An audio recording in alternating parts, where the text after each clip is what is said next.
இன்விசிபிளான hearing AIDS use பண்றதுனால better quality of hearing இருக்குமான்னு கேட்டீங்கன்னா டெஃபினட்டா கிடையாதுங்க. பிகாஸ் ஹியரிங் எய்ட் எது ரொம்ப பேக் சைட்ல இருக்கோ அது ரொம்பவே better speech output and better speech clarity கூட கொடுக்கும். ஸோ ஹியரிங் எய்ட் கஸ்டமைஸ்டா இருக்கிறத யூஸ் பண்றது ரொம்பவே கொஞ்சம் காம்ப்ரமைஸ் பண்ற மாதிரி இருக்கும். ஸோ ஹியரிங் எய்ட்ஸ் கஸ்டமைஸ்டா இருக்கிறதால இன்விசிபிளான டிவைசஸ் யூஸ் பண்ணவே கூடாது அப்படின்னு அதுவும் கிடையாது. So depends on the scenario யாருக்கு கொடுக்கணும் அப்படிங்கிற மாதிரி இருக்கு. கஸ்டமைஸ்டான ஹியரிங் எய்ட்ஸ் மோஸ்ட்லி எல்லாரும் ப்ரிஃபர் பண்றாங்க.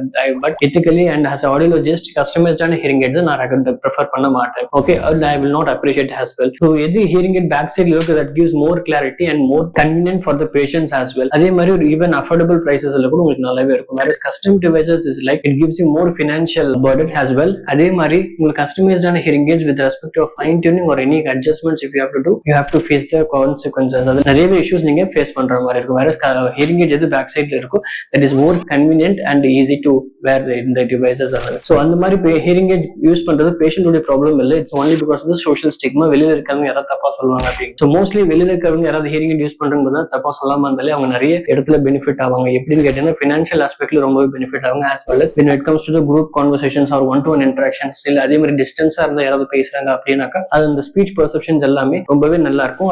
அது எப்போ நல்லா இருக்கும்னாக்கா ஹியரிங் எய்ட் அவங்க ஒரு ஹியரிங் எய்ட் பேக் சைட்ல அதாவது காதுக்கு பின்னாடி வச்சு ஒரு ஹியரிங் எய்ட் யூஸ் பண்றாங்கன்னா அதுல ரொம்பவே நல்லா இருக்கும். கஸ்டமைஸ்டான ஹியரிங் எய்ட் யூஸ் பண்றதுனால வித் குவாலிட்டி ஆஃப் ஸ்பீச் கொஞ்சம் காம்ப்ரமைஸ் பண்ற மாதிரி இருக்கு. So try using the devices which is behind and that gives a more better output and quality. Thank you.